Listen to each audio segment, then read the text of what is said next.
साथियों नमस्कार। मैं आकाश शुक्ला। मैं आज बहुत रात को एक लाइव आया हूं क्योंकि मैं आज दिन में एक ऐसी घटना को देखा जिसको देखने के बाद मैं अंदर से बहुत हिल गया। हिल जाने का मतलब ऐसा है कि मैं लगातार रिपोर्टिंग करते करते मैंने ऐसे देखा है कि बहुत सारे सोशल एक्टिविस्ट ऐसे होते हैं जो सच में देश के लिए दिन रात काम कर रहे होते हैं। ये सोशल एक्टिविस्ट पार्टिकुलर कोई एक जगह के नहीं है, अलग अलग जगह के होते हैं। वो दिन रात देश के लिए काम करते हैं। उनका मकसद होता है कि अपना देश को कैसे डेवलप किया जाए, कैसे देश को विकसित किया जाए। लेकिन सरकार के कुछ एजेंसी या फिर बोले सरकार के कुछ लोग उनको रातों रात या बोले दिन दहाड़े उनको देशद्रोही घोषित कर देते हैं। मैं जिस टॉपिक में लाइव करने वाला हूं, आप लोग अच्छी तरीके से उसमें रूबरू हैं। आप लोगों को बखूबी पता है कि मैं किस टॉपिक में बात करने के लिए आया हूं। वर्तमान में लद्दाख का क्या हालत है आप लोगों से अछूता नहीं रहा है। आप लोगों ने देखा हुआ है लद्दाख की हालत के बारे में, अच्छे से चीज को आपने समझा हुआ है। कैसे एक सामाजिक कार्यकर्ता, कैसे एक माना जाना शख्स जिसने केवल लद्दाख ही नहीं पूरे भारत पूरे विश्व में अपना नाम और अपना देश का नाम रोशन किया हुआ है। मैं बात सोनम वांगचुक की कर रहा हूं। सोनम वांगचुक को आप सारे लोग जानते हैं। हाल फिलहाल में अपनी कुछ दिन पहले ही अरुणाचल प्रदेश में भी एक लड़का को अरेस्ट होते हुए देखा हुआ था जिसमें उसका मोदी जी की रैली में सपोर्ट किया हुआ था सोनम वांगचुक को। आज उसी सोनम वांगचुक को भी अरेस्ट कर लिया गया लद्दाख में। उनको दोपहर 2:30 बजे यानी 2:30 पर प्रेस कॉन्फ्रेंस करना था। उसके पहले वो अपने घर से ले जा रहे थे, तब उनको वहां पे अरेस्ट कर लिया गया। मुझे ये सब चीज देख के बहुत दुख लग रहा है कि क्या सच में जो अपना देश के लिए काम करना चाहता है या अपने राज्य के लिए काम करना चाहता है उसको इस तरीके से अरेस्ट करना सही होता है क्या उसको ऐसे रातों रात देशद्रोही बना देना सही होता है क्या? सोनम वांगचुक के ऊपर में एनएसए यानी नेशनल सिक्योरिटी एक्ट का केस दर्ज किया गया है। वो 1-2 साल तक जेल से बाहर नहीं आ सकेंगे। सोनम वांगचुक जो कभी लद्दाख के लिए आवाज उठाया करते थे, जिनके ऊपर अभी बहुत बड़े बड़े आरोप लगाए गए हैं, अभी वो 1-2 साल तक जेल से बाहर नहीं आ सकेंगे। उन्होंने ऐसा कुछ भी, जो मैंने अपना देखा है, जो मैंने अपना समझा है, ऐसा कुछ भी गलत मुझे नहीं लगा कि जिन्होंने ऐसे कुछ गलत किया जिसके आरोप में उनके ऊपर में उनको इतना बड़ा सजा देना चाहिए। हालांकि आपको पता है आजकल या कभी भी सच्चाई के लिए काम करोगे तो आपको ऐसे ही तरह तरह के मुसीबत में आपको फंसाया जाएगा। और ये अछूता नहीं रहा है। हम लोग भी अभी, जैसे कि हम वर्तमान में अरुणाचल प्रदेश में हैं, हम भी रिपोर्टिंग कर रहे हैं, तो हम भी यहाँ में बहुत सारे करप्शन के इशू पे हम लोग भी खुल के बात कर रहे हैं। हम लोग भी यहाँ पे रिपोर्टिंग करते हैं तो हम लोग को भी कहीं ना कहीं से थोड़ा थोड़ा सुनने में आता है कि गवर्नमेंट आप लोगों को भी शिकंजा कसने का कोशिश करता रहता है। और हो सकता है कि कल को सरकार जो है कुछ भी झूठ मूठ का आरोप लगा के फंसा भी सकता है, क्योंकि आपको पता है कि आज के टाइम में जो भी सच्चाई के लिए आवाज उठाएगा उसके ऊपर में ऐसे ही सरकार आरोप या प्रत्यारोप लगा के उसको फंसा देता है। मैं अगर सोनम वांगचुक के बारे में थोड़ा आपको हल्का सा हिंट दूं ना, तो जो मैंने खुद रिसर्च किया हुआ है, सोनम वांगचुक जो है ना, उन्होंने आरोप पहले लगाया था कि चाइना जमीन को कब्जा कर रहा है। तो इसके बाद उनको देशद्रोही घोषित कर दिया गया। तो सोशल मीडिया पे तमाम जो किसी पार्टी के अंधभक्त लोग रहे हैं उन्होंने उनको देशद्रोही घोषित कर दिया। उन्होंने अपने राज्य में जो काम किया, जो अचीवमेंट किया है ना, उसके बारे में हम जितनी तारीफ करेंगे उतना कम है। सोनम वांगचुक ने लद्दाख में जो शिक्षा का व्यवस्था है ना, उसको बहुत मजबूत किया। उन्होंने लद्दाख के लिए वो सारा काम किया है जो कोई भी नहीं कर सकता है। और सबसे बड़ा बात आपको बताऊं ना, तो सोनम वांगचुक भारतीय सेना के लिए सोलर लाइट से चलने वाला टेंट भी बनाया था, क्योंकि उनको पता था कि लद्दाख जैसी ठंडी जगह में कोई भी सेना का जवान वहां पे आसानी से ड्यूटी नहीं कर सकता है। सोनम वांगचुक ने इस चीज को समझा, इस परेशानी को समझा, तो उन्होंने एक ऐसा टेंट बनाया जो सोलर से चलता था, जिसमें भारतीय सेना को बहुत मदद मिलता था, मतलब सरकार को भी बहुत मदद मिलता था। सोनम वांगचुक ही पहले शख्स थे जिन्होंने चीनी सामान का बहिष्कार करने का और साथ साथ में विदेशी सामान का बहिष्कार करने का आंदोलन किया हुआ था। सोनम वांगचुक एक ऐसे शख्स थे जिन्होंने आइसोटोप बना के ठंडी के मौसम में पानी जमा करके गर्मी में पिघल के किसानों तक मदद पहुंचाने तक का काम करते थे, कि जिससे किसान अपना खेती या सब चीज को कर सके गर्मी के समय में, क्योंकि पानी का वहां में बहुत ज्यादा संकट होता था लद्दाख में। जो लोग यहां लद्दाख गए उनको बखूबी पता होगा, हम गए इसलिए हमने देखा हुआ है। सोनम वांगचुक ऐसे शख्स थे जिन्होंने देश के लिए पता नहीं कितना कितना काम कर दिया है। आज उन्हीं सोनम वांगचुक को देशद्रोही घोषित कर दिया गया है, यानी नेशनल सिक्योरिटी एक्ट उनके ऊपर केस रजिस्टर कर दिया गया है। हम वो चीज को देख के बहुत दुखी अंदर से।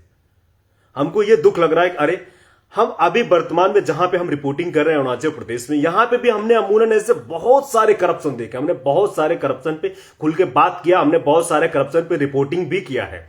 और अभी आने वाले समय में 2-3 हम ऐसे बड़े बड़े न्यूज लेके आने वाले हैं जहां जिस न्यूज को टेलीकास्ट होने के बाद में शायद पब्लिक जो है कुछ बड़ा एक्शन भी कर सकता होगा, करेगा ही होगा, क्योंकि पब्लिक के नाम पे गुमराह कर करके सरकार के कुछ बड़े बड़े चुनिंदा लोग, कुछ चुनिंदा ऑफिसर जो है ऐसे करप्शन किए हैं जो 100-100, 200-200, 500-500 करोड़ का खत्म करके वो लोग करप्शन करके बैठे हैं। ऐसे चीज न्यूज दिखाने पर अगर पब्लिक जो है सरकार से सवाल पूछती है, सरकार को अपना हक के लिए जवाब मांगती है, तो क्या सरकार जो आदमी सवाल उठाएगा उसको देशद्रोही घोषित कर देगा?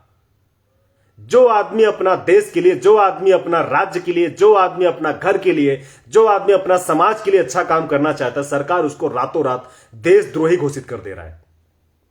हमको बहुत टेंशन है। हमने ऐसे बहुत बड़े बड़े सोशल एक्टिविस्ट को जेल जाते हुए देखा हुआ है, क्योंकि वो लोग सरकार से सवाल पूछते हैं।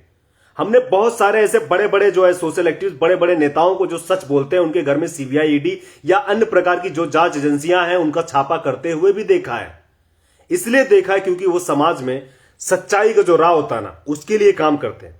हमने ऐसे भी बहुत बड़े बड़े यहां में करप्शन करने वाले ऑफिसर को भी देखा है कि जो सच्चाई को सुनना नहीं पसंद करते, वो भी रात रात में प्लान कर रहे होते कि किस प्रकार से यह आदमी को फंसाया जाए या किस प्रकार से यह आदमी को टारगेट करके यहां से बाहर किया जाए।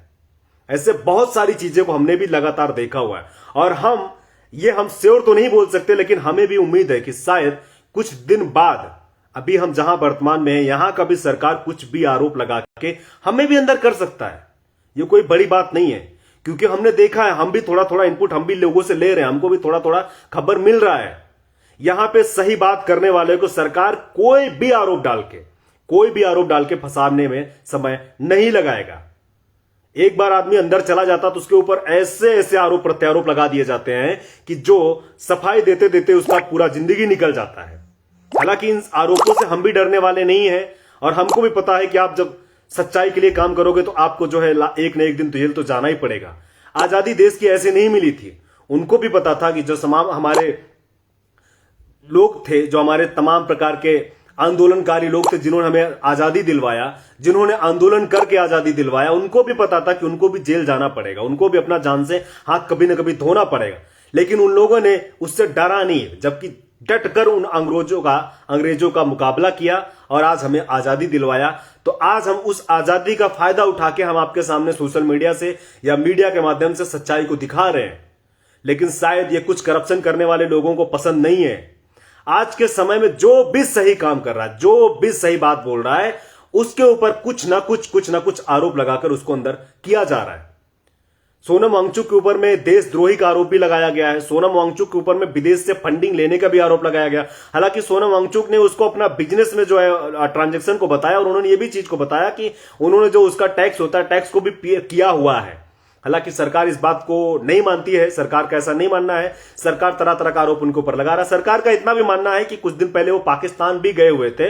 हालांकि इसको सोनम वांगचुक की तरफ से क्लियर किया गया था, कोई पर्यावरण का काम को लेके वो वहां पे गए हुए थे, फरवरी के महीने में गए थे। तो फरवरी से क्या अभी सितंबर चल रहा, सरकार इस पे इंक्वायरी नहीं कर पाया था कि क्या चीज को लेके गए थे वो।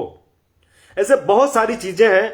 मैं जस्ट आज आपको सोनम वांगचुक का कुछ स्टोरी को एक झलक दिखाने के लिए आया था, और साथ साथ में ये भी बताने के लिए आया था कि आने वाले समय में हो सकता है यहां में भी आपके कुछ बड़े सोशल एक्टिविस्ट या कुछ बड़े मीडिया हाउस के ऊपर भी इस तरीके का एक्शन रिएक्शन देखने को मिल सकता है, क्योंकि उनके पास कोई भी ऑप्शन नहीं होता है। कुछ बड़े नेता लोग होते हैं जो करप्शन कर रहे होते हैं, उनको भी सरकार माफ कर देता है, क्योंकि वो पार्टिकुलर कोई जगह में या पार्टिकुलर कोई पार्टी को ज्वाइन कर लेते हैं तो उनको माफ कर दिया जाता है। लेकिन अगर वो लोग सरकार के विरुद्ध, यानी सरकार के करप्शन को खुल के अगर दिखाना शुरू कर देते हैं, उस पर बात करना शुरू कर देते हैं, तो वो कुछ दिन बाद ही जेल के अंदर चले जाते हैं। ऐसे क्यों? क्या तानाशाही नहीं चल रहा है? ये जो सरकार क्या तानाशाही का काम नहीं कर रहा है? ये भी तो एक तानाशाही का ही काम है ना। हमको संविधान अधिकार दिया है, हम लोग को अधिकार दिया है कि हम लोग अपना बात को रख सकते हैं, हम लोग कोई भी मीटिंग में अपना बात को सही साबित रख सकते हैं, लेकिन सरकार उसको नहीं सुनता है। जैसे भी आपने वर्तमान में देखा होगा कि यहां पे आपका आईजी पार्क में जो है कुछ कर्मचारी लोग, सरकार के ही कर्मचारी लोग प्रोटेस्ट कर रहे हैं, लेकिन सरकार उनकी बात को भी नहीं सुन रहा है। यहां के तमाम प्रकार के जो डिपार्टमेंट, उसमें कितना करप्शन है, उस पर भी खुल के रिपोर्टिंग किया जाता है, उस पर भी सरकार को बताया जाता है, लेकिन सरकार उसको भी नहीं सुनता है। ऐसे बहुत सारी चीजें हैं, उसको सरकार सुनता नहीं, लेकिन जो सरकार को हिम्मत से बात को सामने रखता है, सरकार उसको जेल में जरूर भेज देता है। हो सकता है आने वाले समय हमको भी भेजेगा होगा, और हम भी तैयारी करके बैठे हैं, शायद भेजेगा ही भेजेगा होगा, लेकिन हमको उस चीज का कोई टेंशन नहीं है। फिलहाल मैं आज जस्ट आपको सोनम वांगचुक का कुछ स्टोरी को बताने के लिए आया हुआ था, और इतना ही। बाकी मैं अभी कुछ और डाटा को कलेक्ट कर रहा हूं, और जैसे मैंने आपको बताया कि मैं यहां का कुछ बहुत बड़ा करप्शन को अभी एक्सपोज करने वाला हूं, उसका डॉक्यूमेंट को मैं प्रिपेयर कर रहा हूं, और जिस दिन मेरे हाथ में पूरा डॉक्यूमेंट कलेक्ट हो जाएगा, मैं श्योर आपके सामने उसको एक बार पब्लिक डोमेन में रखूंगा। उसके बाद आप लोग डिसाइड करना है कि सरकार आप लोगों के नाम पे कितना सारा करप्शन कर करके अपना बड़ा बड़ा बिल्डिंग या उनके जो करप्ट वाले ऑफिसर हैं कितना बड़ा बड़ा गाड़ी लेके अरुणाचल प्रदेश में या बाकी जगह में घूम रहे हैं।